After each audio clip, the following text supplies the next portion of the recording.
Olá, queridos, a graça e a paz da parte de Deus, nosso Pai, e de nosso Senhor Jesus Cristo. Hoje nós estamos aqui para falarmos sobre um tema aparentemente controverso no meio cristão e principalmente no movimento leigo.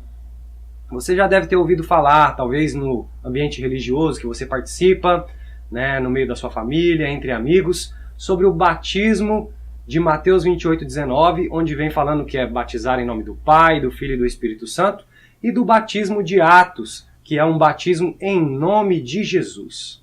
Aparentemente, algumas pessoas dizem que esses textos são controversos, mas hoje nós iremos nos aprofundar sobre esse tema e nós estaremos usando a luz da Bíblia e dos testemunhos para sabermos se realmente existe alguma controvérsia nesses dois textos, de Mateus e de Atos. Mas antes de nós abrirmos a palavra de Deus, vamos nos colocar de joelhos. Vamos pedir ao nosso Deus iluminação dos altos céus para que Ele possa dar o entendimento ao estudarmos a sua santa palavra.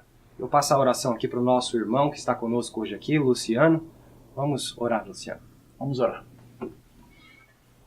Santo e amado Deus, nós somos gratos pela oportunidade que nos dás.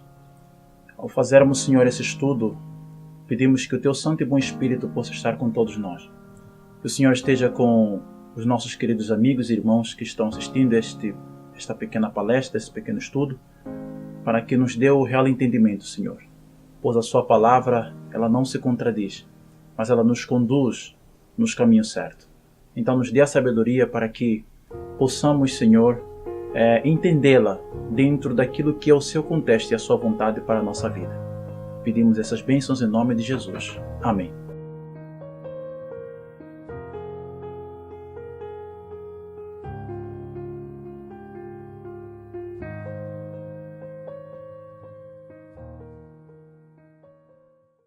Bom, pessoal, então nós iremos começar agora e o título principal do nosso estudo, como eu já falei uma pequena introduçãozinha, é sobre o batismo. E o nosso título é Redescobrindo o Batismo Bíblico.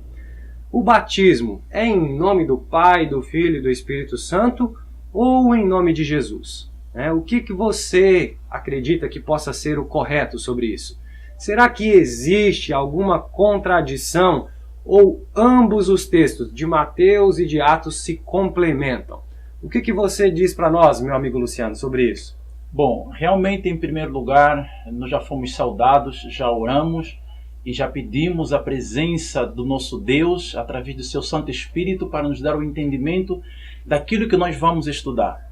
Na verdade, quando falamos sobre o batismo, e é bem claro aqui, redescobrindo o batismo bíblico, nós estaremos usando a palavra de Deus como a nossa guia. E em primeiro lugar, gostaria de dizer que Deus realmente, ao longo dos tempos, Ele tem preservado a sua palavra. E se o livro de Atos fala de uma forma de batismo, e o livro de Mateus fala também de uma aparente forma de batismo, será que realmente existe uma harmonia entre ambos? Bom, eu gostaria de convidar você a ler o texto da Bíblia que está no livro de Jeremias, que vai passar agora ali na tela, para vermos como Deus tem preservado a sua palavra. E disse-me o Senhor: viste bem, porque eu velo sobre minha palavra para cumprir. Seca-se a erva e cai a flor, porém a palavra de nosso Deus subsiste eternamente. E se alguém tirar qualquer palavra do livro desta profecia, Deus tirará a sua parte do livro da vida e da cidade santa e das coisas que estão escritas neste livro. De acordo com esses versos que nós acabamos de ler, principalmente o último verso de Apocalipse, capítulo 22, verso 19, Deus, na sua onisciência, já havia antevisto que havia a probabilidade dos homens mexerem na palavra de Deus, fazendo alterações ou adulterações. Então, meus queridos amigos, nós podemos ver claramente que a própria Bíblia mostra que haveria essa possibilidade. Então, vamos agora ver o que o Espírito Profecia, na pessoa da serva do Senhor, a nossa irmã Ellen White, tem a dizer com relação a este comentário apresentado por nós agora. Vi que Deus havia de uma maneira especial guardado a Bíblia, ainda quando da mesma existiam poucos exemplares. E homens doutos, em alguns casos, mudaram as palavras, achando que a estavam tornando mais compreensível, quando na realidade estavam mistificando aquilo que era claro, fazendo-a apoiar suas estabelecidas opiniões, que eram determinadas pela tradição. Vi, porém, que a palavra de Deus, como um todo, é uma cadeia perfeita, prendendo-se uma parte à outra e explicando-se mutuamente. História da Redenção, página 391, primeiro parágrafo. Alguns nos olham seriamente e dizem: não acha que deve ter havido algum erro nos copistas ou da parte dos tradutores? Tudo isso é provável. E a mente que for tão estreita que hesite e tropece nessa possibilidade ou probabilidade, estaria igualmente pronta a tropeçar nos mistérios da palavra inspirada, porque sua mente fraca não pode ver através dos desígnios de Deus. Mensagens Escolhidas, página 16, primeiro parágrafo. Tomo a Bíblia tal como ela é, como a palavra inspirada. Creio nas declarações de uma Bíblia inteira. Levantam-se homens que julgam ter alguma coisa a criticar da palavra de Deus. Irmãos, apegai-vos à Bíblia tal como ela reza. Parai com vossas críticas relativamente à sua validade, e obedecei à palavra, e nenhum de vós se perderá. Mensagens Escolhidas, página 17, parágrafo 3, 18, parágrafo 1. Conforme nós ouvimos na leitura dos textos do Espírito de Profecia, nós vemos uma harmonia entre a declaração do livro de Apocalipse e as declarações dos testemunhos. Reveja bem as declarações que foram lidas. A serva do Senhor diz que quando a Bíblia eram apenas poucos manuscritos, ela diz claramente que em Santa Visão o Senhor lhe mostrou que homens doutos, em alguns casos, percebam bem, em alguns casos eles mudaram as palavras. E ao mudarem as palavras, achando que eles estavam dando um real sentido, acabaram mistificando a palavra de Deus, dando um entendimento meio que confuso, naquilo que seria um entendimento simples para o povo nos últimos dias. Também ela aqui dá um entendimento claro, que ela viu que Deus, porém, havia permitido, que isso acontecesse, mas que nós poderíamos ter o privilégio de compreender aquilo que é correto através da cadeia de textos bíblicos que nós podemos, no nosso estudo, criar para termos um entendimento uniforme. Outra parte importante que ela chama aqui atenção é que hoje em dia nós temos o grande problema de pessoas que, de um lado, elas dizem que muita coisa que está na palavra de Deus é um texto adulterado, e outras ainda duvidam que houvesse a possibilidade de Deus permitir que houvesse alguma alteração, uma mudança na palavra de Deus. Mas nós acabamos de ver aqui claramente que existe sim a possibilidade de isso existir. Não que nós estejamos aqui dizendo que o livro de Mateus capítulo 28, versículo 19, seja um texto adulterado, como muitos têm procurado mostrar. Mas que na realidade, se ele foi ou deixou de ser adulterado, isso não é que está em questão, mas que a serva do Senhor nos mostra claramente que nós podemos entender os desígnios de Deus através de juntarmos uma cadeia de textos bíblicos para a compreensão da doutrina correta em relação a todos os outros pontos das Sagradas Escrituras. Embora as declarações da Palavra de Deus e dos testemunhos nos mostrem que a Bíblia foi preservada e que a mesma pode ter erros por causa de suas traduções, mudando o entendimento dos textos, vemos que Deus preservou-a, tornando ela uma cadeia perfeita. E com essa situação à nossa frente, devemos ter a mente aberta para saber que tudo faz parte dos desígnios de Deus. Mas isso não nos impede de sermos servos cautelosos e buscarmos comparar várias versões para sabermos qual seria o verdadeiro significado de versos possivelmente adulterados, lembrando que toda doutrina deve ter uma cadeia de textos. Realmente nós podemos ver, por exemplo, nós temos aqui a nossa atrás, conforme vocês podem ver, nós temos uma diversidade de versões da Bíblia. Temos aqui a tradução do Novo Mundo, a Bíblia de Jerusalém e todas as outras versões. Isso porque nós precisamos realmente compreender e seguir este conselho da pena inspirada. Um exemplo prático que hoje é conhecido pela cristandade, pelos grandes teólogos, é em relação ao livro de 1 de João, no seu capítulo 5, versos 7 e 8. Os teólogos confirmam claramente que esse verso é um verso enxertado, não é? De aproximadamente 100 anos após a morte do apóstolo João, que ele não consta nos manuscritos originais. Em algumas versões, esse texto vem entre crochete, e de acordo com os comentários mais antigos e dos teólogos bíblicos, eles confirmam claramente que esse verso não se encontra no manuscrito original.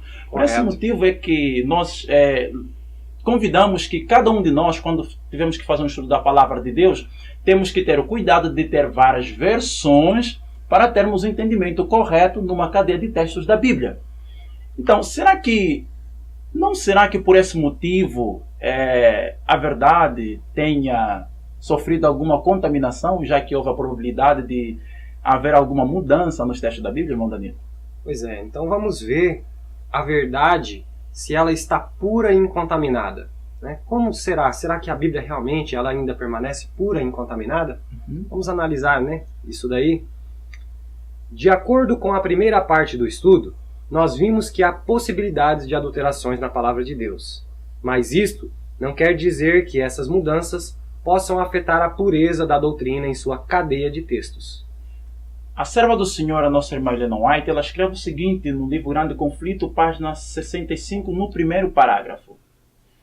Entre as principais causas que levaram a Igreja verdadeira a separar-se da Igreja de Roma, estava o ódio desta ao sábado bíblico. Conforme fora predito pela profecia, o poder papal lançou a verdade por terra. A lei de Deus foi lançada ao pó. Enquanto se exaltava as tradições e costumes dos homens, os valdenses foram os primeiros dentre os povos da Europa a obter a tradução das Sagradas Escrituras, centenas de anos antes da Reforma. Possuíam a Bíblia em manuscritos na língua materna. Tinham a verdade incontaminada, e isso os tornava objeto especial do ódio e perseguição. Vemos que a palavra verdade incontaminada no texto acima não se refere ao contexto de que a palavra de Deus naquela época não pudesse ter sofrido modificações em sua tradução ou que a mesma se preservara na mão dos valdenses em hebraico e grego, mas que a Bíblia dos valdenses tinha sido copiada pelos mesmos em sua língua materna. E os valdenses, ao entenderem todas as verdades das Sagradas Escrituras em sua cadeia completa, mesmo com a possibilidade de erro, tinham a verdade da doutrina apostólica incontaminada. Como então nós podemos analisar a doutrina em sua cadeia de textos de uma forma correta? Irmão Danilo, lê para nós a declaração do Espírito de Profecia. Temos tido de enfrentar muitos homens que têm vindo com exatamente tais interpretações, buscando estabelecer falsas teorias e perturbando a mente de muitos por sua presteza em falar, e por sua grande quantidade de textos, os quais têm aplicado o mal, para que se ajustem às suas próprias ideias. É muito tarde na história dessa terra para levantar alguma coisa nova. Temos também aí, no Grande Conflito, página 599, a Ellen White vem dizendo assim: a linguagem da Bíblia deve ser explicada de acordo com o seu óbvio sentido, a menos que seja empregado um símbolo ou figura. E agora nós vamos entrar numa parte muito importante do nosso estudo. Você já ouviu falar sobre as regras de Miller para interpretação bíblica? Já ouviu no meio adventista alguém comentar sobre isso? Vamos dar uma analisada agora. Primeiros Escritos, página 229.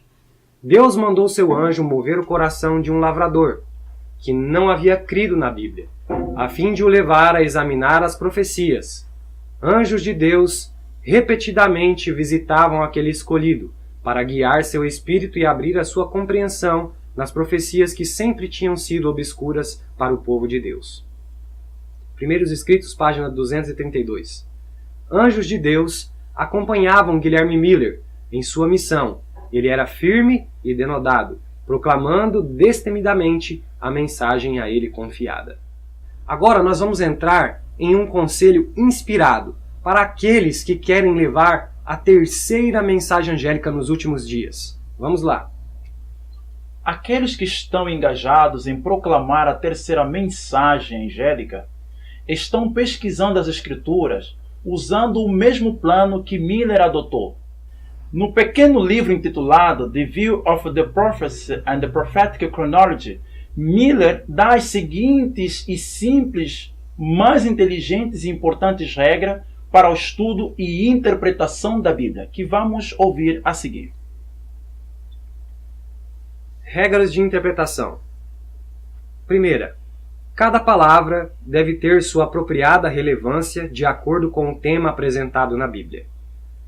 Segunda, toda a Escritura é necessária e deve ser entendida com diligente aplicação e estudo. Terceira, nada do que é revelado na Escritura pode ser escondido daquele que pergunta com fé, sem vacilar. A quarta, para entender doutrina, junte toda a Escritura acerca do tema que você deseja entender. Deixe que cada palavra tenha a sua influência apropriada. E se você puder formalizar sua teoria sem contradição, você não deve estar no erro. Quinta, a Escritura tem que ser sua própria expositora, já que é uma regra de si mesma. Se eu dependo de um professor para interpretá-la para mim, então seu adivinhar, desejo, crença ou sabedoria torna-se a minha regra e não a da Bíblia. Nós temos que acreditar que Deus nunca negligenciará a sua palavra.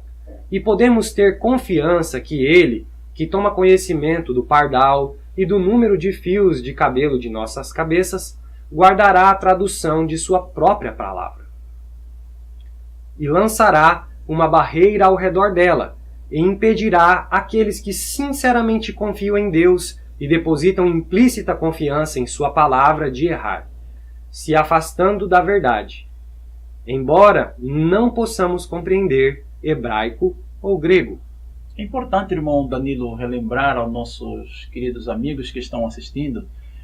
Hoje em dia vemos uma onda de pessoas preocupadas em querer aprender o hebraico e o grego. Correto. Então, mas que notícia maravilhosa! O nosso irmão Guilherme Miller, ele havia compreendido que nós não precisamos aprender o hebraico e o grego para nós termos entendimento correto da doutrina pura. É isso Correto. mesmo? É isso mesmo. Ok, muito obrigado. Então, lembre-se aí, que você não precisa aprender o hebraico e o grego para você ter um entendimento claro da palavra de Deus. Vamos agora nos atender para a nota da pena inspirada que vem a seguir com relação à importância da continuidade desse tema. A porção acima é uma parte dessas regras. E em nosso estudo da Bíblia, faríamos bem em observar os princípios estabelecidos. De acordo com as declarações anteriores, a senhora White chama das regras do nosso querido irmão Guilherme Miller, ele chama isso como princípios estabelecidos para podermos estudar as Sagradas Escrituras. Partindo desse ponto, nós podemos compreender também que existe uma necessidade de seguirmos os mesmos métodos na interpretação dos testemunhos. Vamos ouvir o que a senhora White tem a dizer em seguida a partir deste comentário. A lei ao testemunho, se não falarem segundo essas palavras, é porque não tem iluminação. Isaías 8, verso 20. A própria obra do Espírito Santo no coração deve ser provada pela palavra de Deus. Notem aqui, queridos amigos, que a obra do Espírito Santo ela deve ser provada pela palavra de Deus e não pela opinião de homens, conforme nós vimos numa das regras do nosso querido irmão Miller. O Espírito que inspirou as Escrituras leva sempre para as Escrituras. General Conference Daily Butler, 13 de abril de 1891 e em Mensagem Escolhida, volume 1, na página 43, segundo parágrafo. O Espírito do Senhor estará nas instruções e as dúvidas existentes em muitos espíritos serão banidos. Os próprios testemunhos serão a chave que explicará a mensagem dada dos testemunhos, como o texto escriturístico explicado por textos escriturísticos. Então nós vemos claramente que a serva do Senhor usa a mesma forma, a mesma regra utilizada por Miller nessa última explicação do Mensagem Escolhida na página 42, no segundo parágrafo do volume 1. Ela diz aqui claramente que os testemunhos explica-se com a leitura dos próprios testemunhos, para dizer que a mensagem dos profetas ela nunca se contradiz, certo? Correto. Então vamos agora olhar para a Bíblia, o que a Bíblia tem a dizer com relação ao batismo bíblico. Primeiramente, antes de nós começarmos a ler os versos, gostaria de esclarecer aqui que a palavra batismo, conforme vemos aí na tela, do grego, batismo quer dizer baptizo, ou seja, mergulhar, submergir ou afundar em água. A partir desse ponto que nós já temos uma noção do que significa a palavra batismo, porque hoje existem várias formas de batismo. Existe o batismo por aspersão, que é pegar na água e molhar na cabeça. Correto. Existe o batismo pelo fogo, que é apresentado por muitas igrejas neopentecostais. Eles fazem um programa, um ritual, e eles dizem que é o batismo do fogo. Mas a Bíblia, de acordo com sua linguagem original, nos mostra claramente que a palavra batismo significa mergulhar em água. Então vamos ver o que a Bíblia tem a dizer sobre isso? Vamos lá. O primeiro texto que temos a ler é o livro de Deuteronômios, capítulo 19, verso 15, que é uma orientação sobre as regras de Miller, na realidade. Acompanhe conosco esse verso. Uma só testemunha contra alguém não se levantará, por qualquer iniquidade ou por qualquer pecado, seja qual for o pecado que cometeu. Pela boca de 2 testemunhas ou pela boca de 3 testemunhas se estabelecerá o fato. E esta é a 3ª vez que vou ter convosco. Por boca de 2 ou 3 testemunhas será confirmada toda a palavra. De acordo com esta última declaração do apóstolo Paulo em 1 Coríntios 13, Paulo diz que pela boca de 2 ou 3 testemunhas se confirma a palavra. Então nós vamos dar sequência do nosso estudo para vermos claramente se existe uma testemunha clara nas Escrituras que nos ajudará a entender qual realmente é o batismo bíblico que deve ser seguido e praticado pela igreja cristã. Gostaria de fazer lembrar vocês que o nosso querido irmão Danilo, ele leu uma das regras muito importantes que foi apresentada pelo nosso irmão Miller. Miller dizia que nós temos que ter uma cadeia de textos que falem sobre o mesmo assunto. E também num dos pontos ele dizia que a Bíblia deve ser a sua própria expositória. Eu gostaria de chamar a atenção para vocês de um teólogo do nosso século, do século XX, chamado Alejandro Bulón. Neste seu livro, que você vai ver também ali agora na sua tela, ele diz o seguinte, nas páginas 14, notem bem, cada vez que você deseja estudar um determinado estudo, precisa buscar na Bíblia os versos ou capítulos que falam sobre esse assunto. Jamais se pode dizer que a Bíblia diz isto ou aquilo, tendo um só versículo. É necessário ter uma ideia completa do assunto, lendo vários versículos. Então nós vimos claramente aqui que os teólogos confirmam, e eles seguem também até certo ponto, os métodos e regras de Miller. Então nós podemos ver aqui claramente que nós não podemos depender de um verso da Bíblia para dizer que, olha, a Bíblia diz isso e diz aquilo. Então um verso não nos dá uma ideia completa de um assunto em relação aos assuntos doutrinários. Agora vamos nos perguntar, em nome de quem as obras da igreja devem ser feitas segundo as Escrituras? Já que estamos falando de batismo, que é uma das obras e cerimônias da igreja, então como é que a palavra de Deus nos fala com relação às obras que a igreja devia realizar? Acompanhe conosco o texto que vem na tela. E tudo quanto fizerdes, por palavras ou por obras, fazei em nome do Senhor Jesus, dando por ele graças a Deus Pai. Colossenses 3:17. Irmão Danilo, será que quando Paulo está a falar tudo, isso engloba um tudo, inclusive até o batismo? Ah, com certeza, né? Nós não temos dúvida que tudo realmente engloba todas as formas de ação ou formas de palavra que os discípulos iam utilizar. Será que temos mais de uma testemunha na Bíblia confirmando que os batismos na igreja primitiva foram feitos em nome de Jesus? Temos. Vamos analisar, né? Vamos então. Vamos lá. E disse-lhes, assim está escrito, E assim convinha que o Cristo padecesse, e ao terceiro dia ressuscitasse dentre os mortos, e em seu nome se pregasse o arrependimento e remissão dos pecados, em todas as nações, começando por Jerusalém. Lucas 24, 46 e 47. E respondeu-lhes Pedro: Arrependei-vos, e cada um de vós seja batizado em nome de Jesus Cristo, para a remissão dos vossos pecados, e recebereis o dom do Espírito Santo. Atos 2:38. Os quais, tendo descido, oraram por eles, para que recebessem o Espírito Santo, porque sobre nenhum deles tinha ainda descido, mas somente eram batizados em nome do Senhor Jesus. Atos 8, 15 e 16. E ordenou que fossem batizados em nome de Jesus Cristo. Eles, tendo ouvido isto, foram batizados em nome do Senhor Jesus. Atos 10, 48 e Atos 19, verso 5. Conforme nós acabamos de ler os textos no livro de Atos, a palavra Atos significa as ações dos apóstolos. E o livro de Colossenses 3, verso 17, nos afirma claramente que tudo quanto fizessem, ou seja, palavras e ações, atos, deviam ser feitos em nome de Jesus. E nós vemos claramente que nas ações dos apóstolos, de acordo com o nome recitado na palavra de Deus, lemos mais de uma testemunha, irmão Danilo. Aproximadamente 3 ou 4 testemunhas que nós lemos, dizendo que os batismos eram feitos em nome de Jesus Cristo. E agora, temos aqui uma aparente contradição. Ou será que é realmente uma contradição? Como nós então podemos entender essa questão, irmão Danilo? O que dizer da ordem de Jesus em Mateus 28, verso 19? Será que é uma contradição na Bíblia realmente? Vamos então acompanhar os textos a seguir.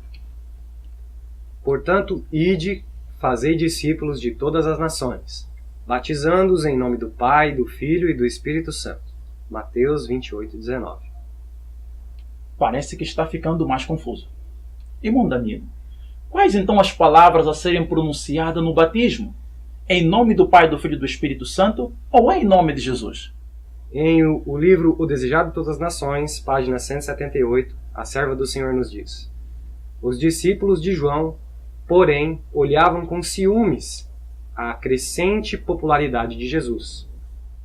Estavam prontos a criticar-lhe a obra, e não tardou muito que se lhes deparasse ocasião. Surgiu entre eles e os judeus uma questão quanto ao batismo, se este servia para purificar do pecado. Afirmavam que o batismo de Jesus diferia essencialmente do de João. Em breve, travaram discussão com os discípulos de Cristo acerca das palavras próprias para serem usadas no batismo e, afinal, quanto ao direito deles de batizar. Assim, poucos eram os que estavam prontos a aceitá-lo como Salvador do pecado, mas aquele que aceitou o seu testemunho, esse confirmou que Deus é verdadeiro. Aquele que crê no Filho tem a vida eterna. Nenhuma necessidade de discussão quanto a se o batismo de Cristo ou o de João purificava do pecado. É a graça de Cristo que dá vida à alma. Separado de Cristo, o batismo, como qualquer outro serviço, é uma forma sem valor. Aquele que não crê no Filho não verá a vida. João 3, 33 e 36. Muito obrigado, irmão Danilo, pela leitura. Então, queridos amigos, na verdade, nós vemos que nós estamos retornando a uma velha discussão. Correto. De acordo com as declarações lidas da Pena Inspirada, nós vimos claramente que no passado já houve essa velha discussão. A questão era acerca das palavras apropriadas a serem usadas no batismo e também acerca do direito que os discípulos de Jesus tinham em batizar. Então, nossos queridos amigos e irmãos que estão assistindo essa pequena palestra, nós podemos ver que realmente, tal como diz o livro de Eclesiastes, capítulo 1, verso 9 e 10, nada é novo debaixo do sol. Nada. Nós estamos retornando a uma velha discussão já da época de Cristo mesmo, ele ainda presente. Nós temos conosco aqui uma lição de escola sabatina do ano 1908, na época em que a serva do Senhor, ainda em vida, acredito eu que ela tenha estudado essa lição. Nós conseguimos de uma forma providencial, né, e temos aqui uma xerox dela, e vamos agora fazer uma análise de qual era a compreensão que realmente os nossos queridos irmãos adventistas pioneiros tinham em relação a essa questão. Acompanhe conosco, os trechos que vão passar aqui foram tirados das paginações desta lição. Acompanhe conosco agora aí na tela. O que significa a palavra nome? Conforme nós vimos aqui no livro de Mateus, capítulo 28, verso 29. O que significa a palavra nome? Ela responde caráter. Gênesis capítulo 32, verso 24 a 28. E temos outros versos em seguida. O que significa o nome do Pai? Êxodos 34, versos 6 e 7. O nome do Pai dá a ideia da bondade e da justiça que pela sua graça nos são concedidas em Cristo. Romanos 3, verso 20 a 22. Ser batizado em seu nome significa renunciar a todo o pecado e a nossa própria justiça e nos revestir de sua justiça. Então, nós vemos aqui nessa primeira parte que os pioneiros adventistas eles tinham uma compreensão que o livro de Mateus capítulo 28, verso 19, e teremos mais declarações deles adiante, né? Correto. Eles compreendiam que esse texto ela não estava escrito no sentido óbvio da palavra, mas é uma palavra com uma figura, porque eles mostram aqui claramente nesta lição que eles entendiam que ali em Mateus 28 não era que devia ser pronunciado o nome do Pai, mas é que as pessoas deviam ser batizadas no caráter do Pai. E eles apresentam claramente que o nome do Pai dá-nos a ideia de bondade. E ser batizado em nome do Pai significa renunciar o pecado e a nossa própria justiça. É isso que eles estavam querendo dizer ao usar esse verso do livro de Mateus. Assim como nós já vimos nos textos anteriores, se a Ellen White nos diz, né, que o sentido óbvio da palavra, né, e nós temos então, se fosse no sentido óbvio da palavra, tinha que ser no sentido literal. Certo. Correto? Teríamos que batizar pronunciando os nome nomes do Pai e pronunciar nome. o nome do Filho também. Correto. E do Espírito Santo. Mas como o texto ele não é no óbvio sentido, não é no sentido literal da palavra, né, ele está no sentido figurado, representando assim então o caráter do Pai. Você é batizado então no caráter do Pai. Muito obrigado. Por isso é que quando nós somos batizados, depois de sermos batizados, nós somos novas pessoas, né? Pessoas bondosas. E vimos que o caráter do Pai significa bondade, né? Correto. E ser batizado em seu nome significa afastar-se do pecado e da nossa própria justiça. Vamos agora acompanhar o que significa ser batizado em nome do Filho, de acordo com essa lição da Escola Sabatina. O que significa o nome do Filho? Filipenses 2, versos 5 a 7, Hebreus 5, 7 e 8. O nome do Filho nos revela a renúncia do eu e a plenitude do caráter justo de Deus. O Filho de Deus não veio para revelar-se a si mesmo, conforme vemos nos versos e nos textos a seguir. O que significa então o nome do Filho? O nome do Filho significa a renúncia do eu. Nós vimos que Cristo humilhou-se, de acordo com o livro de Colossenses, capítulo 1, no verso 19. O Filho, ele, com a natureza divina que ele tinha, que ele possuía lá no céu, ele humilhou-se e se fez carne. Paulo ainda diz que ele se fez pecado por nós, assumindo a natureza pecaminosa.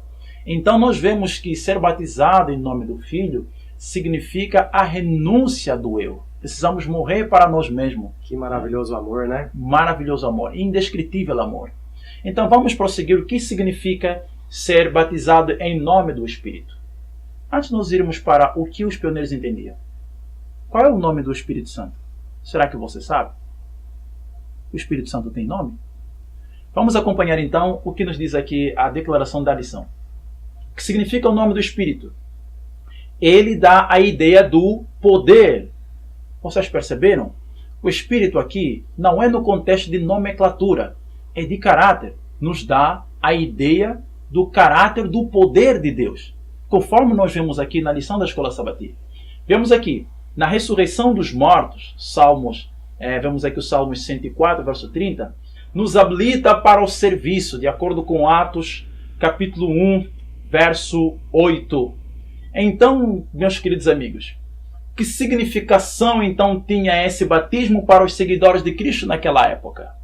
A lição também nos responde: assim, meus irmãos, também vós estáis mortos para a lei pelo corpo de Cristo, para que sejais de outro, daquele que ressuscitou dentre os mortos, a fim de que demos frutos para Deus. Segundo esta lição, nós vemos claramente que os pioneiros adventistas, eles tinham uma compreensão clara sobre esse assunto. Então, qual era o entendimento dos pioneiros adventistas do sétimo dia sobre Mateus 28, verso 19? Né? Por que eles faziam sempre menção deste capítulo, irmão Danilo? Vamos lá, vamos ver então o que Uri Smith pensava sobre isso. Somos batizados em nome do Pai, do Filho e do Espírito Santo, Mateus 28, 19. Por essa expressão, manifestamos nossa crença na existência de um único Deus verdadeiro, na mediação de seu Filho e na influência do Espírito Santo. O modo é imersão. Isso é provado pelas definições acima e pela maneira e circunstâncias dos batismos do Novo Testamento. Mateus 3, Marcos 1, João 1, Atos 8 e Romanos 6. O batismo segue fé e arrependimento. Marcos 16, 16. Agora nós vamos ver o que pensava Tiago White, esposo de Ellen White, sobre o batismo.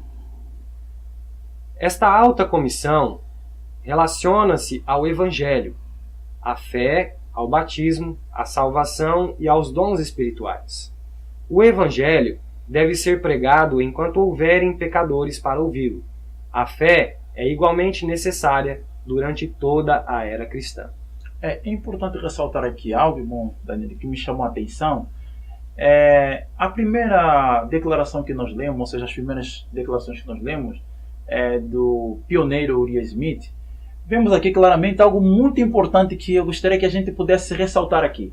Primeiro, ele diz que nós somos batizados em nome do Pai, do Filho e do Espírito Santo. E ele continua dizendo as seguintes palavras: por essa expressão, percebam bem o sentido gramatical, por essa expressão manifestamos nossa crença. Então nós vemos que eles aqui, que Uri Smith mostra que eles usavam esse texto, né, para se referir ao batismo como expressão da crença. E um pouco mais adiante, um ponto que me chama a atenção aqui, é que ele fala que o batismo é por imersão, e em seguida ele fala que o batismo segue-se a fé e arrependimento. E notem que ele menciona aqui o livro de Atos 2, verso 38, omitindo o texto de Mateus 28, versículo 19. Então, para mostrar claramente que eles tinham uma compreensão aqui na pessoa de Uri Smith, ele tinha a compreensão que o livro de Mateus, capítulo 28, versículo 19, era para expressar e manifestar a crença no Pai, no Filho e no Espírito Santo. Ele não está dizendo que era a fórmula que as pessoas deviam ser batizadas. Corretíssimo. Então vamos seguir para as declarações. O batismo é uma ordenança perpétua na Igreja, e os ministros do século XIX batizam em nome do Pai, do Filho e do Espírito Santo, porque a comissão original o exige. Agora nós temos Joseph Hagoner. Porque é dito em Atos 2:38, 8:16 e 19:5 que foram batizados em nome de Jesus, alguns inferiram que os apóstolos batizaram somente em nome de Cristo. Mas esta conclusão é muito deficiente, manca. Para descobrir a falácia desta ideia, só será necessário examinar os textos da comissão sob a qual eles agiram. Continuando. Se o registro em Atos fosse a única evidência no caso, a omissão dos nomes do Pai e do Espírito Santo poderiam ser tomada como decisiva, mas sabendo que estavam agindo sobre uma comissão, os termos específicos que exigiam o uso dos 3 nomes sagrados, o caso parece bastante diferente. É importante notar também aqui nessas declarações, irmão Danilo. É muito interessante. Esse trecho que nós acabamos de ler aqui do Joseph Wagner, que é o Wagner pai, chama-nos a atenção um ponto muito importante. Diz aqui, porque é dito em Atos 2, 38, 8, 16 e 19, 5, que foram batizados em nome de Jesus. Alguns inferiram que os apóstolos batizaram somente em nome de Cristo. Mas essa conclusão é muito deficiente, ou seja, manca. Para descobrir a falácia dessa ideia, só será necessário examinar os termos da comissão sob a qual eles agiram. Percebam bem que esse trecho muitas vezes é mal colocado e mal interpretado. Parece que o Wagner pai está dizendo que os discípulos, os apóstolos, não batizaram somente em nome de Jesus, mas também batizaram em nome do Pai, do Filho e do Espírito Santo. Mas não é isso que ele está dizendo aqui dentro das interlinhas. Por quê? Nós sabemos que o estudo da palavra deve ser um pouco aqui, um pouco ali. E a Bíblia deve ser a sua expositória. Já vimos um pouco anteriormente, nos textos que nós lemos, que existem mais de uma testemunha mostrando que os discípulos batizavam em nome de Jesus. E não há nenhuma menção, nem sequer com dados históricos, afirmando que os discípulos batizaram em nome do Pai, do Filho e do Espírito Santo.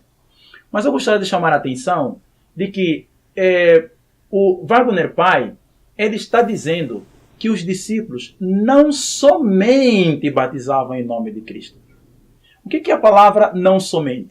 Isso significa dizer que quando eles batizavam, eles não chegavam e batizavam somente, mas eles faziam alguma coisa antes da realização do batismo.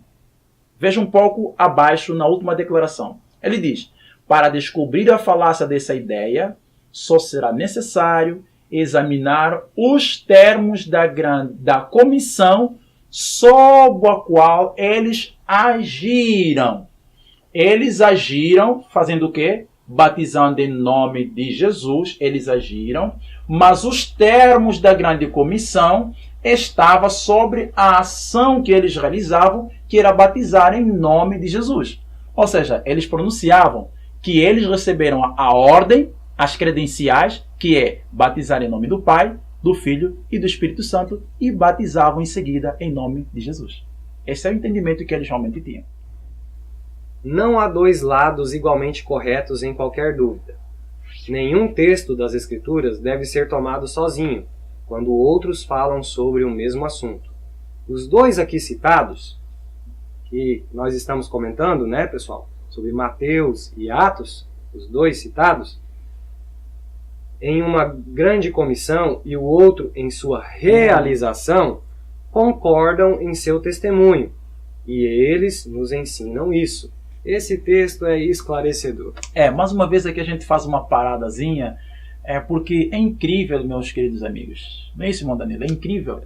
Porque ele diz aqui que não há dois lados igualmente corretos em qualquer dúvida. E hoje as pessoas dizem assim, bom, vocês não podem afirmar somente que o batismo é em nome de Jesus, porque também os pioneiros batizavam em nome do Pai, do Filho e do Espírito Santo.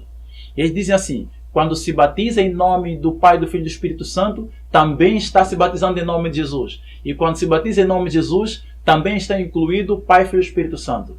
E o Wagner pai, ele diz que não há dois lados igualmente corretos, enquanto existe dúvida, né? Não há dois lados contraditórios, sendo ao mesmo tempo verdade. Tá? Ele diz que aqui nenhum texto das Escrituras deve ser tomado sozinho quando outros falam sobre o mesmo assunto. Percebam que ele está seguindo o mesmo método das regras de Miller. Correto. Assim também usou a serva do Senhor. Ela disse que testemunho explica-se com testemunho. Então é para vermos que havia uma harmonia de pensamento entre os pioneiros e a serva do Senhor. Agora, o que nós temos que analisar é se realmente temos que pegar somente um texto, certo? Correto? O de Mateus 28:19 ou os textos de Atos. Bom, aqui a gente dá para ver que temos que pegar os dois, porque ele aqui explica, ele diz, os dois aqui citados, Mateus 28 e Atos 2, um na grande comissão O que é grande comissão? É as credenciais, um na grande comissão e o outro em sua realização. Então quer dizer que eles realizavam em nome de Jesus, mas sob a autoridade do Pai, do Filho e do Espírito Santo. Corretíssimo. Vamos ao próximo texto. A fé vem antes do batismo, de acordo com os termos da grande comissão. Devemos ter fé no nome de Cristo antes que possamos ser batizados em seu nome. Nem todo aquele que está imerso na água, mesmo após a fórmula dada pelo Salvador, é batizado em nome de Cristo, de acordo com o significado da frase da Escritura. Um hipócrita, destituído de fé e piedade, pode estar tão imerso, ainda não foi batizado dentro da intenção da ordenança. Há outra expressão que não é tão suscetível de ser mal interpretada como a de ser batizado em nome de Cristo, isto é, sendo batizado na morte de Cristo. Isso é necessário para o batismo cristão. Se isso for cumprido, a ordenança é administrada de acordo com sua verdadeira intenção. Estamos muito longe de permitir que haja a sombra de um conflito entre essas duas expressões. Insistimos que a verdade é encontrada na harmonia do testemunho das Escrituras. Quando temos tudo o que as Escrituras dizem em um determinado ponto, então temos toda a verdade sobre esse ponto. E somos livres para expressar nossa opinião de que, se o original fosse mais uniformemente traduzido em seu nome, como ele é processado em sua morte, o significado seria mais evidente para o leitor geral. Irmão Danilo, a gente percebe aqui, mais uma vez, né, a continuidade do pensamento do Wagner Pai. Percebam que ele primeiro, nos primeiros, ele fala que os dois citados, os dois textos, um na grande comissão e o outro em sua realização, concordam em seu testemunho e eles nos ensinam isso. Na sequência, ele diz que a fé vem antes do batismo, de acordo com os termos da grande comissão. Os termos da grande comissão, Jesus aí diz que vão e batizam no nome do Pai, do Filho e do Espírito Santo, ou seja, no caráter do Pai, do Filho e do Espírito Santo. As pessoas deviam expressar fé na grande comissão. Eles deviam, como expressão de fé, dizer que eles creem no Pai, que creem no Filho e que creem no Espírito Santo. E percebam que na continuação ele diz, devemos ter fé no nome de Cristo antes que possamos ser batizados em seu nome. Percebam que Joseph Wagner, ele diz claramente que deviam ter fé em Cristo antes de ser batizado em seu nome. Então isso, até certo ponto, embora não tenhamos uma testemunha clara, escrita historicamente, de um rito ou de uma cerimônia de batismo dos pioneiros, mas a partir dessa declaração a gente consegue perceber que eles entendiam que o batismo é em nome de Jesus e creio eu que eles o faziam em nome de Jesus. Ele continua dizendo que nem todo aquele que está imerso em água, mesmo após a fórmula dada pelo Salvador, é batizado em nome de Cristo, né? E ele continua dizendo na outra paginação que a expressão que nos é tão suscetível de ser mal interpretada como a de ser batizada em nome de Cristo, isso é sem dúvida na sua morte. E o que é ser batizado então? Pois é, se você vai ser batizado na morte de Cristo, você tem que pronunciar o seu nome. Porque como que você, ao estar sendo imerso, né, ali na água, vai ser batizado em alguém que não morreu ali, que não está representando aquele ato? Não tem como, né? E ele termina aqui, na última declaração dele, que me chama mais atenção estamos muito longe de permitir que haja a sombra de um conflito entre essas duas expressões. Parece que ele estava familiarizado com... Para os leigos e todo o restante da cristandade que acredita que esses textos eles são contraditórios, olha só o que os pioneiros nos dizem. né? Estamos muito longe de permitir que essas duas expressões tenham conflito entre elas. Que é quando se permite que a Bíblia, né, seja a sua própria expositora. Aí você vai ter a verdade pura e incontaminada. E ele termina com o pensamento, irmão Danilo, que me chama a atenção. Insistimos que, olhe bem, que ele fala de insistência. Insistimos que a verdade é encontrada na harmonia dos textos das Escrituras. Quando temos tudo o que as Escrituras dizem em um determinado ponto, então temos toda a verdade sobre esse ponto. E somos livres para expressar nossa opinião de que, se o original fosse mais uniformemente traduzido em seu nome, como ele é processado em sua morte, o significado seria mais evidente para o leitor geral. Então quer dizer que nós temos que pegar o texto de Mateus 28:19 e o texto de Atos e temos que fazer com que eles harmonizem. Certo. Correto? Agora, como fazer isso?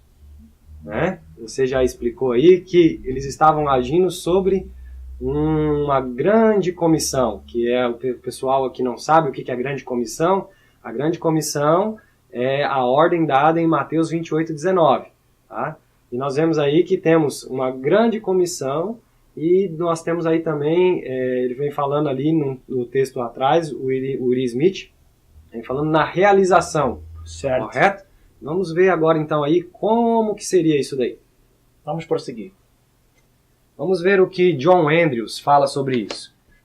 A grande comissão sob a qual os ministros de Cristo agora pregam o Evangelho é assim: portanto, ide, fazei discípulos de todas as nações, batizando-os em nome do Pai, do Filho e do Espírito Santo, ensinando-os a guardar todas as coisas que eu vos tenho mandado. E eis que eu estou convosco todos os dias, até a consumação dos séculos. Mateus 28:19. Essa comissão coloca o batismo depois da pregação da palavra de Deus. Os homens hão de ser batizados depois de terem recebido a verdade de Deus nos seus corações. Continuando, o batismo cristão é o batismo na água em nome do Pai, do Filho e do Espírito Santo. Ele é distinto do batismo do Espírito Santo. Cristo comissionou seus discípulos a batizarem na água em seu nome, mas nenhum homem pode batizar com o Espírito Santo. Somente Cristo pode fazer isso. O batismo na água é um dos atos ordenados para a remissão dos pecados. O batismo do Espírito Santo é um presente especial de Deus para aquele que o procuram de todo o coração.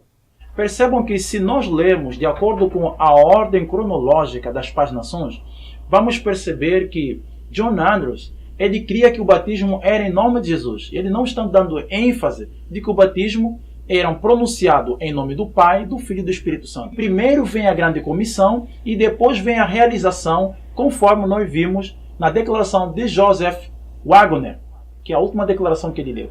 Vamos aqui ressaltar que ele vem falando assim, ó: os homens hão de ser batizados depois de terem recebido a verdade de Deus em seus corações. Certo? Qual é a verdade de Deus que ele está se referindo aqui?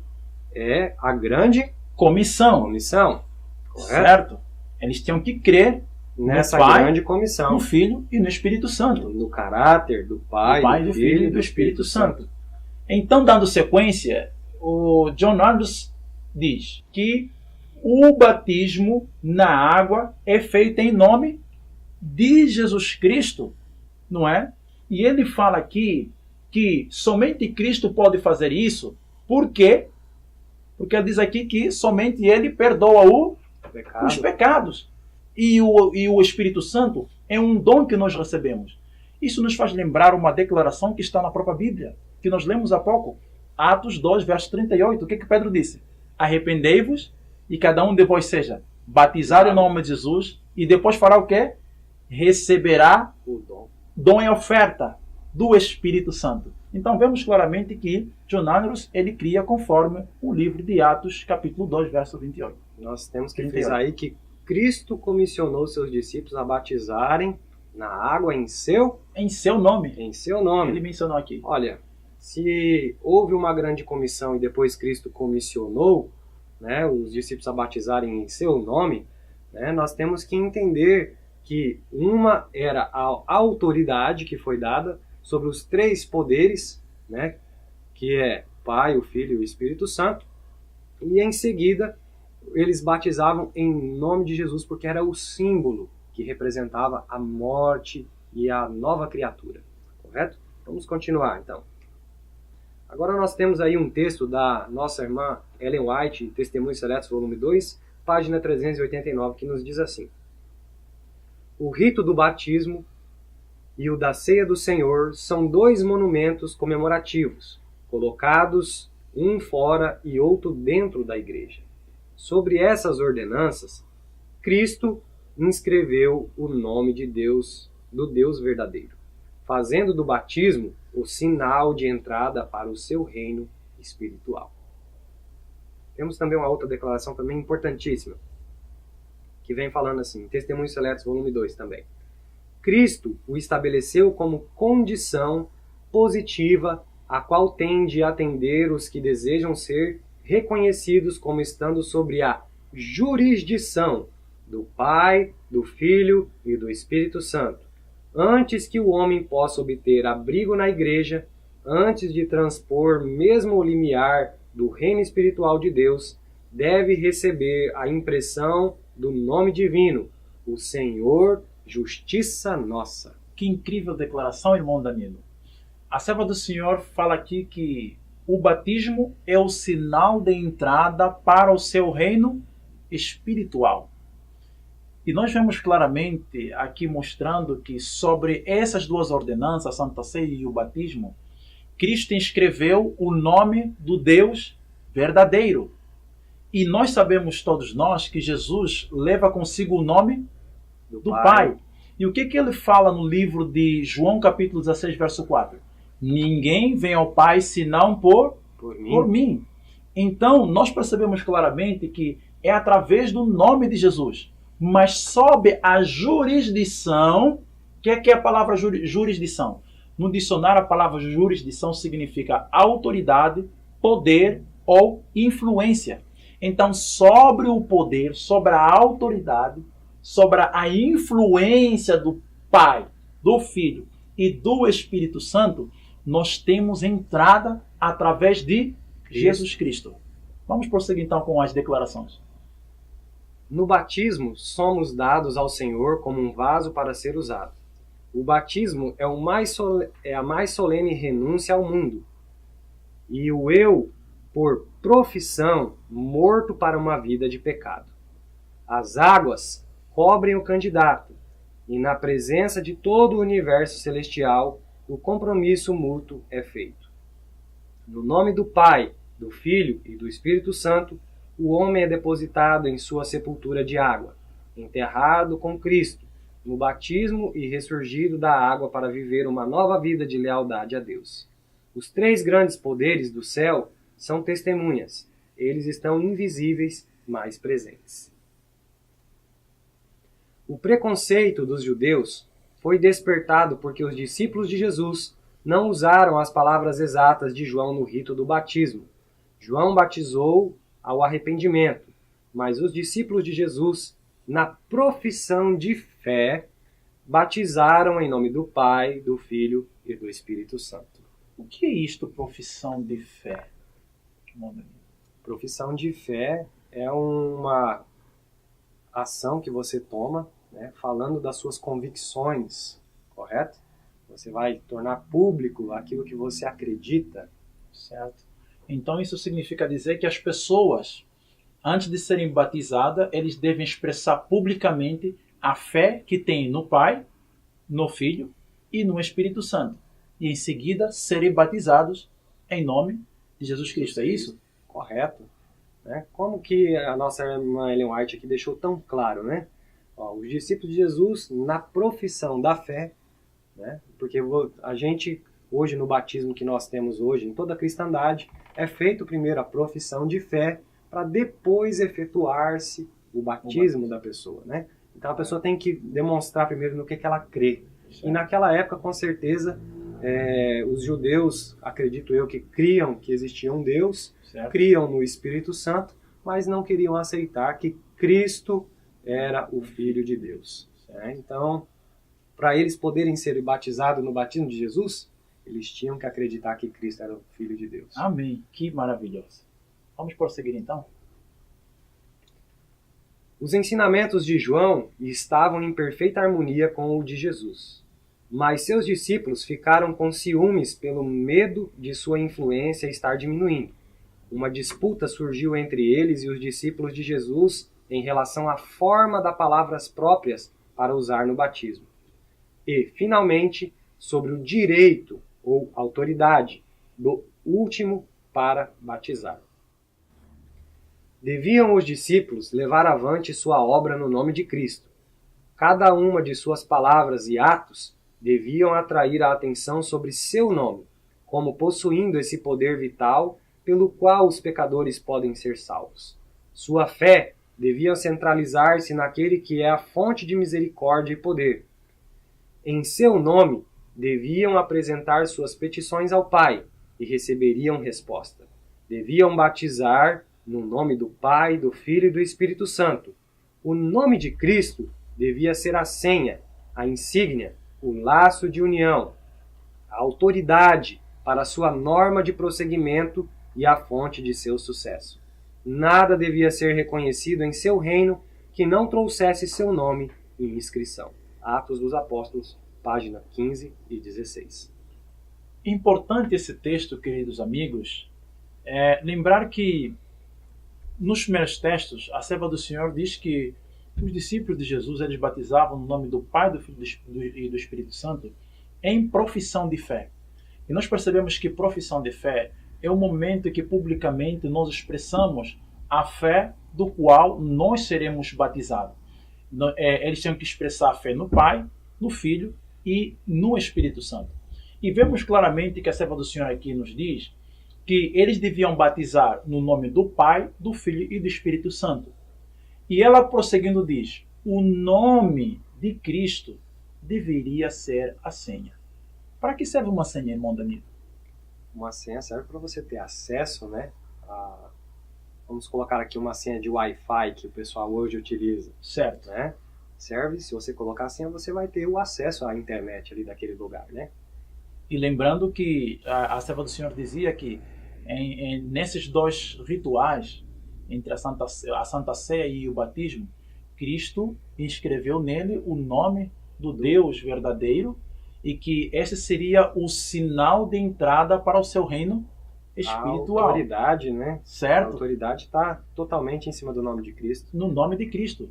Aqui então, na sequência do texto aqui, ó. Realmente. Né, nós temos aqui, ó, a insígnia. Além de Certo. ser a senha, seria a insígnia, o laço de união e certo. a autoridade para a sua norma de prosseguimento. Prosseguimento do quê? Né? Qual que era esse prosseguimento? Do ato batismal. Certo?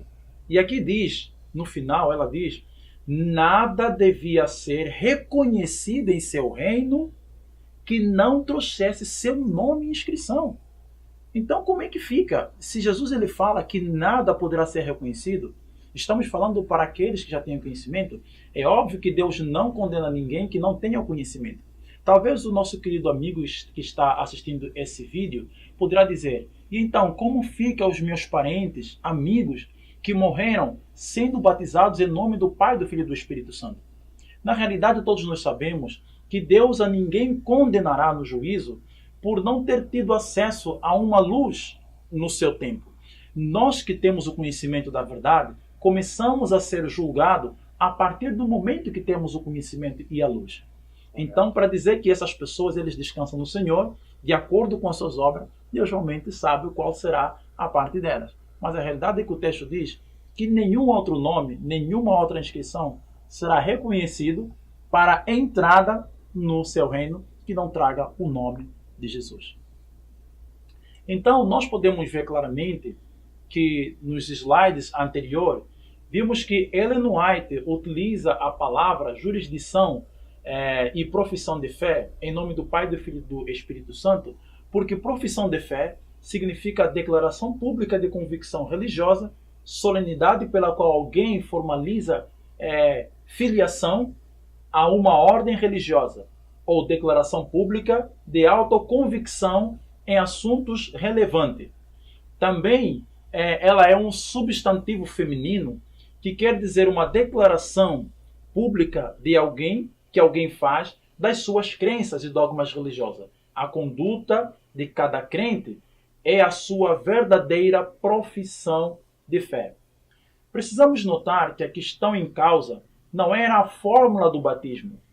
As pessoas, ao serem batizadas, tinham que declarar publicamente que elas criam no Pai, no Filho e no Espírito Santo. Este era o rito do batismo.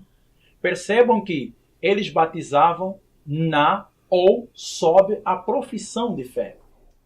Porque os discípulos ainda não haviam recebido o Espírito Santo e eles não podiam fazer ou pedir alguma coisa em nome de Jesus.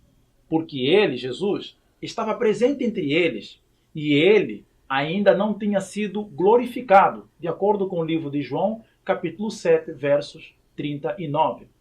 Por isso ele disse: todavia, digo-vos a verdade, que vos convém que eu vá, porque se eu não for, o Consolador não virá a vós. Mas quando eu for, vou-lo enviarei. João 16, verso 7. E no verso 23 e 24, Jesus diz que eles teriam que pedir tudo em seu nome. Deus estava em Cristo. E ele, Cristo, estava revelando o caráter de seu Pai. E pelo poder do Espírito de Deus, que nele estava, os discípulos receberam esta autoridade ou grande comissão. Por isso que a senhora White diz que os discípulos, eles batizavam em profissão de fé em nome do Pai, do Filho e do Espírito Santo. Mas que após a sua glorificação, eles têm que fazer em nome de Jesus Cristo. Correto. E como uma profissão de fé é uma declaração pública, você tem que confirmá-la. Certo? No ato do batismo ali, igual o pessoal faz hoje, né, que eles pegam, eu te batizo em nome do Pai, do Filho e do Espírito Santo, a pessoa não responde afirmativamente que ela crê naquilo. Né? Por mais que ela esteja ali, ela pode estar sendo batizada ali sem crer nisso. Ela tem que ser ouvido da boca dessa pessoa que ela realmente crê em Deus, no Espírito Santo e em Cristo. Né? Então, essa convicção religiosa, essa declaração pública, ela tem que ser confirmada, para que o ato possa ser efetuado. Correto. Vamos então dar prosseguimento. Até aqui nós podemos perceber, queridos amigos, que não existe nenhuma contradição entre o livro de Mateus capítulo 28, versículo 19, e o livro de Atos capítulo 2, versículo 38, e os outros textos no livro de Atos. Nós vemos claramente que os discípulos eles recebem a autoridade, ou seja, Mateus 28, versículo 19, era como se fosse uma credencial. Na época dos pioneiros, havia uma grande contradição de alguns homens chamados doutores em teologia, em que eles estavam apresentando um ensinamento contrário às Escrituras. Eles diziam que nós não precisamos usar a grande comissão. Então, para dar ênfase na época dos pioneiros, eles tiveram que fazer o uso constante dessa declaração para mostrar claramente que a grande comissão é a credencial que nos dá autoridade como ministros para realizarmos os ritos na Igreja de Cristo. Essa é a grande confusão que muitas pessoas muitas vezes fazem com relação ao pronunciar dos pioneiros que o candidato é levado na água e ele deve ser batizado em nome do Pai, do Filho e do Espírito Santo. Se talvez isso aconteceu claramente, alguém ser batizado e eles pronunciaram essas palavras, isso era para dar ênfase que a grande comissão é um fato e é uma realidade. Não que a Bíblia nos diz que ao serem batizados, os crentes entram na água e devem se pronunciar as palavras em nome do Pai e do Filho e do Espírito Santo. Assim como nós vimos claramente nas próprias declarações dos pioneiros, eles afirmando que isso seria uma declaração em profissão de fé, e não que seriam as palavras pronunciadas no momento em que o candidato seria mergulhado. Nos nossos dias, temos um grande problema. Nós temos aqui um livro intitulado E Haverá um Só Rebanho, escrito pela Igreja Católica. Ela fala aqui sobre as normas e doutrinas e prática do ecumenismo. Aqui neste livro, eles nos chamam a atenção de um ponto, na página 250, eles dizem que os batismos válidos no cristianismo devem ser feitos em nome do Pai e do Filho e do Espírito Santo. Percebam que este batismo hoje é para unir as igrejas em ecumenismo, porque todos eles já têm o conhecimento que a palavra em nome do Pai, do Filho e do Espírito Santo é a grande comissão. Mas só que, além de ser a grande comissão, eles procuram trazer que é o que une as igrejas para formar um ecumenismo. E nós hoje precisamos ressaltar e informar para o mundo todo, para os nossos queridos irmãos, que a grande comissão já está aceita por todos. Não é a mesma realidade que no tempo dos pioneiros. Correto. Então hoje precisamos dar ênfase para o batismo verdadeiro de acordo com a cadeia dos textos da Bíblia. E a cadeia dos textos bíblicos é batizar em nome de Jesus. Observemos o que a pena inspirada tem a dizer em relação a tudo isto. Danilo, lê-nos o texto, por favor. Não há desculpas para alguém tomar a posição de que não há mais verdades a serem reveladas, seja ele quem for, nem a de que as nossas explicações da Escritura estejam sem erro. Grandes verdades que têm sido negligenciadas e invisíveis desde o dia de Pentecoste brilharão da palavra de Deus em sua pureza original. O Espírito Santo revelará aos que verdadeiramente amam a Deus verdades que tenham se apagado da mente, e também revelará verdades que são inteiramente novas. É de notar, irmão Danilo, que essa declaração da pena inspirada é de suma importância aqui. Ela fala claramente que não deve haver desculpa de alguém tomar uma posição de que não existem mais verdades a serem reveladas.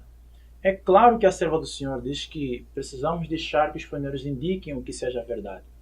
Mas ela também afirma aqui claramente, né, ela não está se contradizendo, tá? Correto. Porque tudo que os pioneiros realmente atestaram como parte das doutrinas fundamentais que fazem de nós adventistas do sétimo dia, ela sempre esteve em harmonia, porque era uma cadeia de textos da palavra de Deus.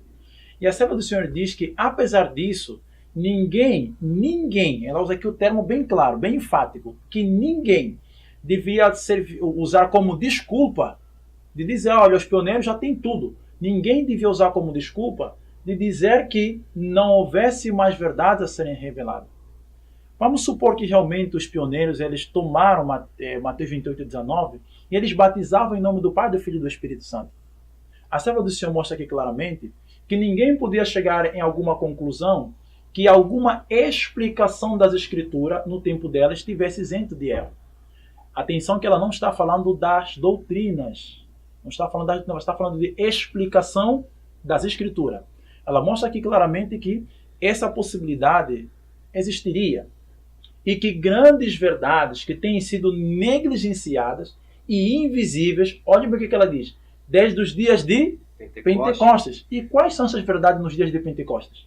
Nós lemos no Atos dos Apóstolos, após o dia de Pentecostes, os discípulos batizaram em nome de Jesus, anunciando o primeiro evangelho, trazendo o arrependimento dos pecados, a remissão dos pecados, né, no coração dos homens, crendo primeiro que existia o Pai, o Filho e o Espírito Santo, e eles batizavam em nome de Jesus. Certo? Correto. A Bíblia é a nossa única regra de fé e doutrina, e não há nada mais apropriado para vigorizar a mente e fortalecer o intelecto do que o estudo da Palavra de Deus. Quando a Palavra de Deus for estudada, compreendida e obedecida, uma luz brilhante se refletirá sobre o mundo. Novas verdades, recebidas e postas em prática, ligar-nos-ão em fortes laços a Jesus. A Bíblia, e a Bíblia tão só, deve ser nosso credo, o único laço de união. Todos os que se submeterem a essa santa palavra estarão em harmonia entre si.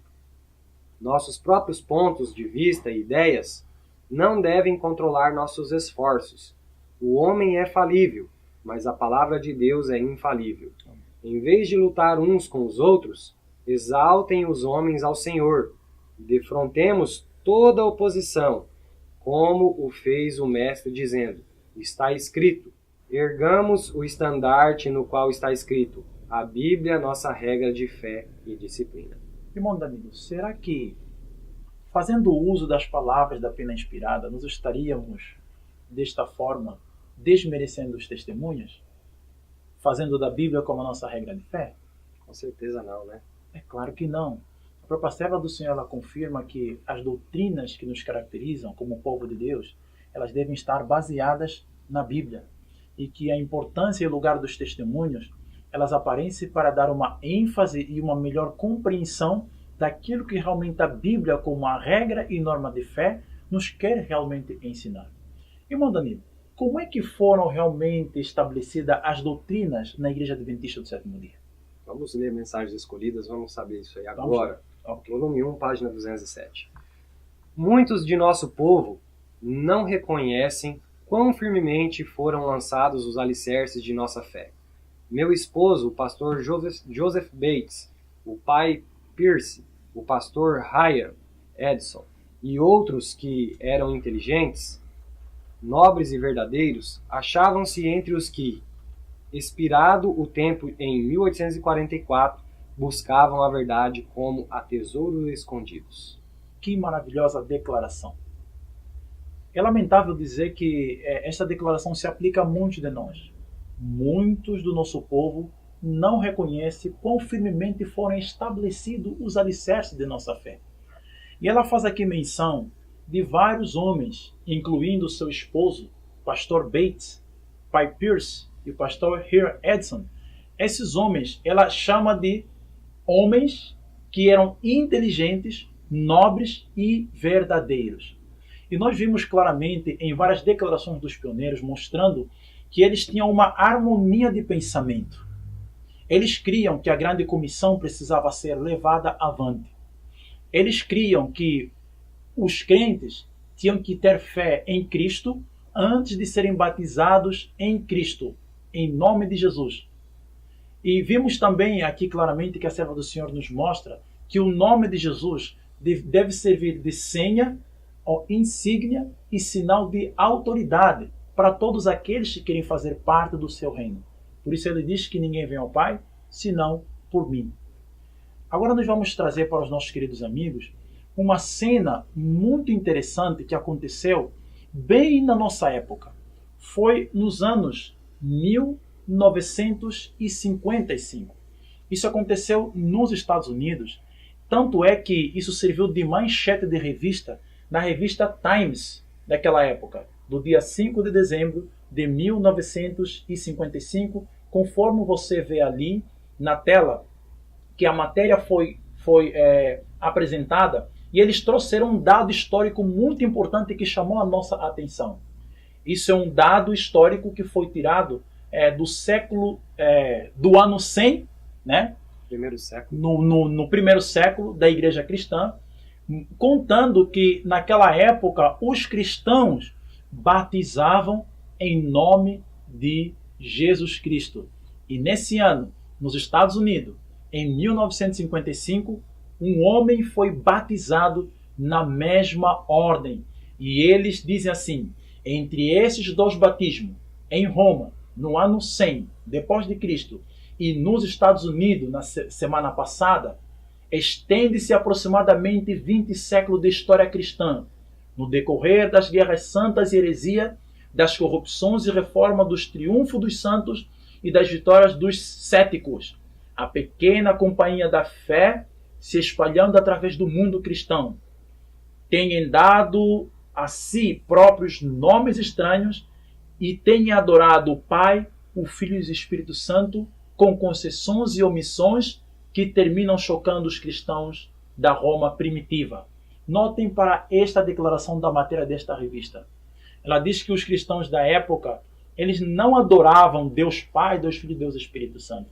Que isso, se os cristãos da época da igreja primitiva soubessem disso, ele diz aqui que isso traria a eles um sentimento desagradável e triste ao perceberem que hoje o cristianismo está seguindo uma ordem diferente.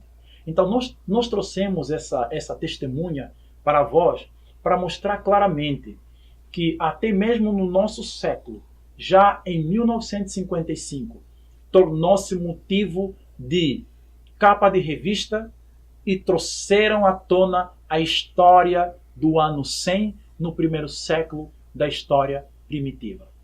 Eu quero fazer lembrar para vocês uma declaração da serva do Senhor antes de nós terminarmos com o nosso estudo. Em seu nome deviam apresentar suas petições ao Pai e receberiam resposta. Deviam batizar no nome do Pai, do Filho e do Espírito Santo. O nome de Cristo devia ser a senha, a insígnia, o laço de união, a autoridade para a sua norma de prosseguimento e a fonte de seu sucesso. Nada devia ser reconhecido em seu reino que não trouxesse seu nome e inscrição. Irmão Danilo, impressionante declaração que nós queremos fechar com o nosso estudo da Bíblia. Realmente é incrível como Deus conduz as coisas.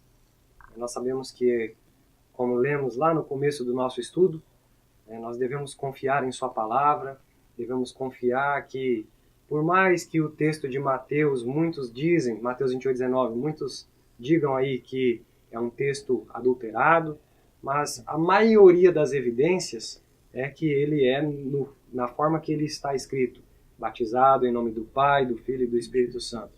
Mas Deus, na sua infinita sabedoria, ele disse que todos esses textos eles têm que chegar em comum acordo. Eu não posso pegar só o texto de Mateus e formar uma doutrina com isso. Certo. E também não posso pegar só o texto de Atos e formar uma outra doutrina distinta. Certo. Mas eu devo pegar os dois textos, Mateus e Atos, e fazer com que esses textos se harmonizem para que realmente o entendimento seja perfeito e assim Deus possa resplandecer no entendimento da sua palavra. Muito obrigado, nossos queridos amigos, por terem estado ali do outro lado assistindo este vídeo. Dizer que, de acordo com os textos e as declarações que foram lidas, não existe contradição, não existe nenhum conflito entre o texto de Mateus capítulo 28:19 e os batismos no livro de Atos. Eles se harmonizam. Um é a ordem, as credenciais, a grande comissão, do qual os crentes deviam expressar fé, e a outra é a realização, o cumprimento. Eles têm que ser batizados no nome de Jesus, porque eles têm que fazer parte do corpo de Cristo. Eles tinham que estar unidos em Cristo e ser participantes da morte e ressurreição de Cristo. E a palavra de Deus nos diz claramente que ninguém vem ao Pai senão por Cristo. Todas as coisas estão debaixo do seu nome, sob a autoridade do nome de Cristo. Diz-nos a palavra de Deus que o Pai a ninguém deu autoridade de julgar senão ao Filho. Todas as coisas, dizia ele no verso 18 de Mateus capítulo 28, é-me dado todo o poder no céu e na terra. E ele no final então diz, portanto, ide, fazei discípulos de todas as nações, batizando-os em nome do Pai, do Filho e do Espírito Santo. Arrependei-vos e cada um de vós seja batizados em nome de Jesus para a remissão dos vossos pecados e recebereis o dom do Espírito Santo.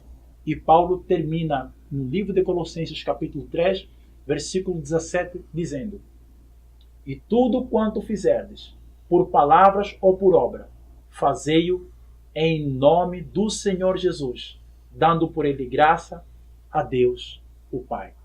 Que o Senhor nos possa abençoar, que Ele nos possa dar o seu discernimento, para que realmente possamos fazer a vontade do nosso Pai através de Jesus Cristo. Vamos então agora terminar com o nosso estudo. Começamos com uma oração, então vamos fazer uma oração agradecendo ao nosso Deus pelos momentos que nós estivemos aqui partilhando com vocês a palavra de Deus. Irmão Danilo, ore conosco. Vamos orar. Querido e amoroso Deus, queremos, Senhor, te agradecer pelos momentos incríveis que o Senhor nos concedeu agora ao estudarmos a sua santa palavra, Pai.